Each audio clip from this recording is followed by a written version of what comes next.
Hello, everybody. I'm Chris Porter. Last week, we watched William Byron cruise into victory lane, repeating as Daytona 500 champion. The last time a driver won back-to-back Great American races was Denny Hamlin back in 2020. Leading up to the running of the Great American Race, the First Coast Sports team covered all angles of the experience at the track, where tens of thousands of NASCAR fans converged on Daytona Beach. Ashley Gonzalez caught up with a popular group who travels around the nation to different NASCAR races, and they love to party. Here at Daytona 500, there is a lot that makes this event very special. And one of those things, the thousands of people that camp out right here in the infield. And one of those groups, Red 38, a chosen family tradition that started almost 2 decades ago. It is a family reunion. Before Red 38 was a popular spot, it was just a slot number in Section Red at the infield of Daytona 500. It's Bill Fenton's spot. There were just 4 guys. We were doing our own tailgate, playing music, probably louder than what we should have. And then so, people started stopping by. Red 38 is a group of NASCAR fans who like to throw parties. That's where it all started. And 17 years later, they're still here. The text messages start flying about a month before we get down here, and it's like we can't wait to see everybody. And on any given night, there'll be a couple hundred people out here. The Red 38 group travels all over the country to different races. 2 at Daytona, 2 at Talladega, Homestead, and New Hampshire. Steve Sikirko is part of Red 38. He's from Canada, and every year he circles the dates for Daytona 500. Oh, as soon as I pull out of here, I'm already looking forward to next year. Ashley Gonzalez, First Coast Sports. As qualifying got underway for the Great American Race, NASCAR drivers were divided on a new rule that guaranteed Helio Castroneves a spot in the Daytona 500 instead of 7-time NASCAR champion Jimmie Johnson. The rule gives NASCAR the ability to designate one driver as a guaranteed 41st entry. Shaz Pirani spoke to the drivers who did not mince words on the new rule. Since 2015, the field for Daytona 500 sits at 40 drivers for every single race. However, this year, that could turn into 41 due to the new exemption rule. And at Media Day, the drivers were not afraid to let us know how they felt.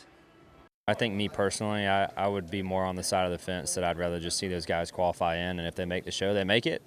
And if they don't, then they're interested enough to want to come back and try again. I'm conflicted on it. I don't really know if I like it or not. Such and such winning is good for the sport. I don't know that there's necessarily been data that proves that to ever be true.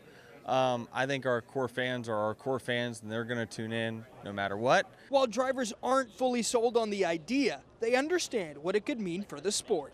I think it's great when you can, have a guy like Helio Castroneves, who's worldly known, come compete in the NASCAR Cup Series. So, but it is weird. At the same time, Jimmie Johnson, your 7-time champion, doesn't have an exemption. So I think that's where it gets kind of, sticky. Seems like, hey, if you got the credentials, come out and race, as to where Jimmie kind of knows what to expect and not knocking. I've been a fan of Helio for a while, and it's cool to see all the things that he's done, but it'll be interesting to see how he handles pack racing. Where I have heartburn is having that take away one of the 40 spots. In my opinion, that should be the 41st spot, not eating into the others that are trying to make it in. So what Jimmie Johnson is speaking to is that Castroneves can qualify on his own and get into one of those 40 spots. Now, if he doesn't, that is when the exemption kicks in, and he will be driver number 41. We will find out the entire field after the Daytona Duel 1 and 2 on Thursday night.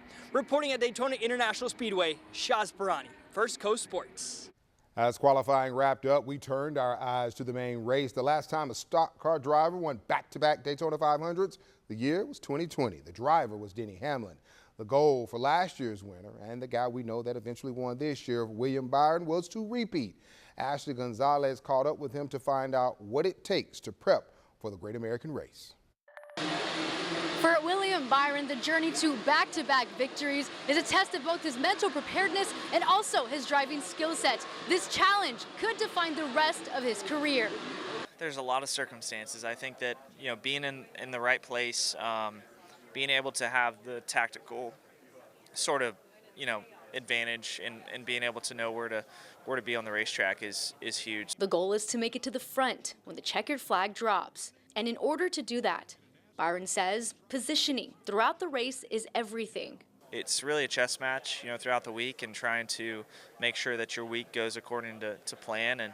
And really the race in itself is different than anything throughout the week. So it's trying to be prepared for those moments at the end of the race. Byron says practice laps are important, but making sure he's good above the shoulders weighs just as much, if not more.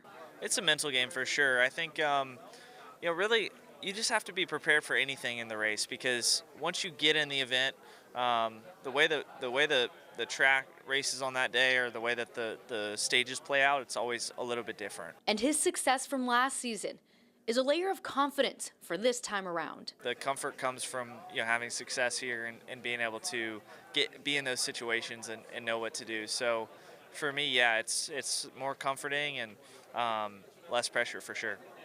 William Byron says despite being here for a full week, they only really get to practice for one day. So you best believe he's making the best out of that one day. Reporting from Daytona International Speedway, I'm Ashley Gonzalez, First Coast Sports. And while William Byron was trying to repeat as the Daytona 500 champion, Kyle Busch was trying to rebound after a tough Cup Series run last year. Shaz Pirani now with how he's trying to get back on track starting in Daytona Beach. Kyle Busch enters his 20th season as the longest active tenured NASCAR Cup Series racer. For him, he's hoping year 20 will bring lots of titles, lots of trophies, and be very momentous, because last season, wasn't his best.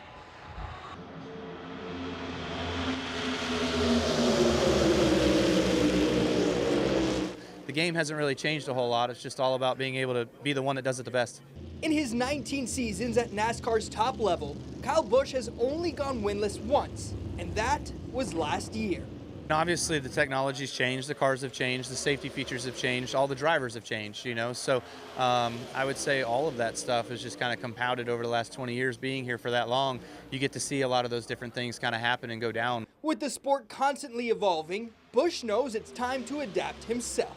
I feel like there's been some good hires at RCR behind the scenes, some new engineers, some guys with some different ideas and philosophies and things that made them successful at their previous teams that they were with, So bringing that on board, making sure that those same things that they made them fast can apply to our cars and make us fast as well. Busch's career resume speaks for itself. 2 Cup Series championships, 63 career wins, and a spot inside the top 10 on NASCAR's all-time wins list. But there's one thing missing, a Daytona 500 victory. Coming in here and talking about it for 20 years, it kind of gives you that itch and that burn to be able to go out there and finally achieve it. So been able to do so much in this sport where this is kind of that final box to check. So it would be nice to get that done. Reporting, Shaz Pirani, First Coast Sports. Now it's Kyle Busch hope for his first Daytona 500 victory. There were some young and veteran drivers who were trying to get ready for the big moment as well. Ashley Gonzalez talked to them. For any driver, being part of Daytona 500 is an honor, but for rookies, it's a crash course in survival. And while it is nice to have fresh drivers behind the wheel, they often find themselves at a disadvantage. This is a feeling that veterans know all too well. I think it's more of a disadvantage for rookies. NASCAR veteran Bubba Wallace knows firsthand how tough it can be. His first Daytona 500 wasn't just about speed. It was about earning respect. My first year, I was super fast, running somewhere near the front, and nobody would work with you. And it's like, okay. That lack of trust can make or break a rookie's race. But first-time Daytona 500 driver Shane Van Gisbergen is ready for the challenge. It's going to be difficult, on that side, but who knows? I tried to study the last few winners and what they did, how they put themselves in the right spot. Still, he isn't backing down. They're just normal people, we're here to race and win, but obviously those guys have done it for so long, they're going to be very difficult to beat, but that's what I'm here to try and do. It's a mindset Christopher Bell, who's now a veteran, understands. Looking back, he wishes he had taken a different approach in his rookie season. I love those questions of what would you tell younger self, or what would you tell kids coming up? And that's one thing that I wish I would have done a little bit more, is just take it all in and enjoy it, right? Just like every sport, anyone on any given day can win. For rookies, it's a proving ground, and for veterans, it's a chess match. Reporting from Daytona International Speedway, I'm Ashley Gonzalez, First Coast Sports. Heading into Sunday's running of the Daytona 500, we knew that Mother Nature could cause some problems, and she did, delaying the race not once, but twice. Ashley Gonzalez talked to the drivers to figure out how they were planning to deal with the delays. In the last 5 years, Daytona 500 was delayed 3 times because of bad weather. Last year being the third. I'm hoping we avoid it. I mean, fingers crossed. We can't control the weather, but you know, it's the one event that seems to be very sensitive as far as weather is concerned.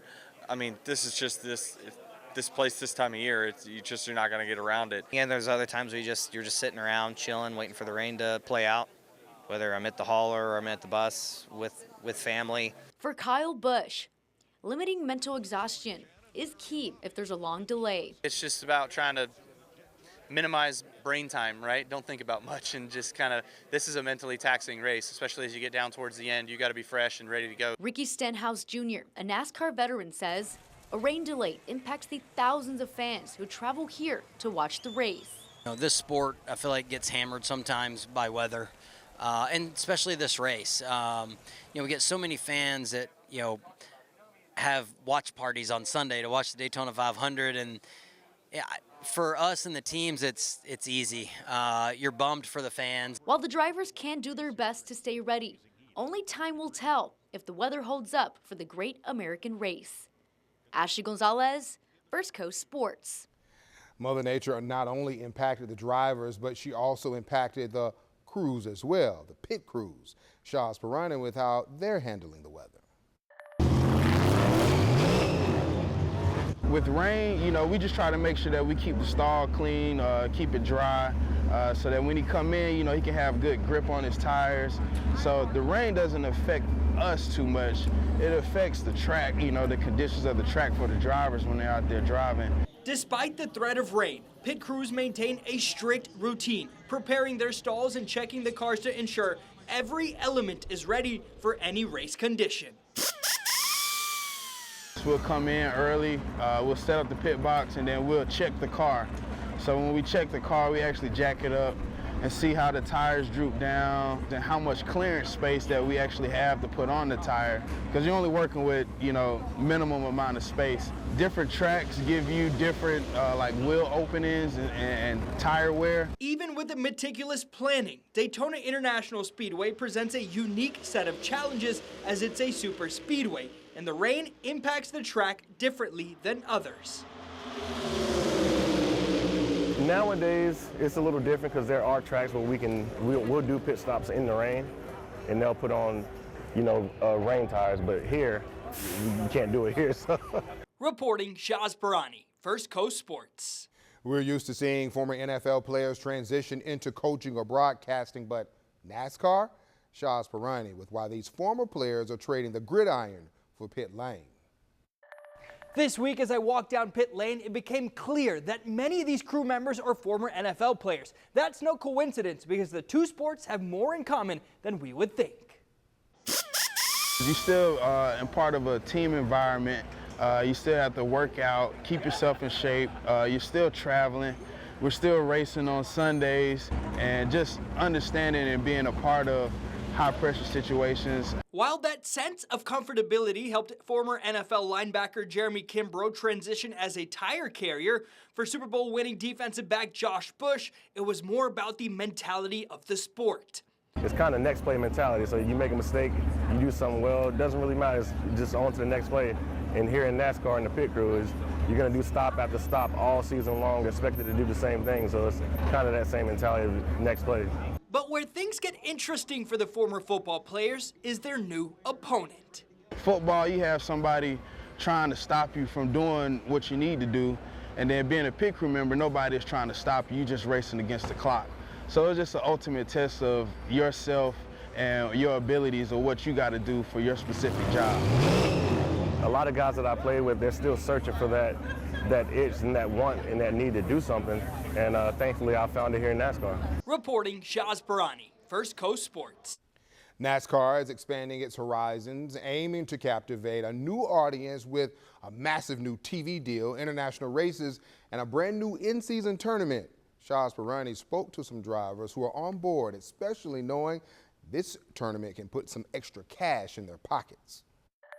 At NASCAR's first ever in-season tournament, it's going to be pouring the big bucks because $1 million check will be on the line. Now, greats of the sport, I mean the greatest of the greats, are thrilled for the opportunity and think that the tournament is coming at the perfect time in the NASCAR season. Man, a chance to win some cash, absolutely. I wish it was. I'm stoked they're doing it. 7-time NASCAR Cup Series champion Jimmy Johnson is a fan of the in-season tournament that will feature a one-on-one bracket-style format with 32 drivers determined by their results in the 3 races leading up to the event.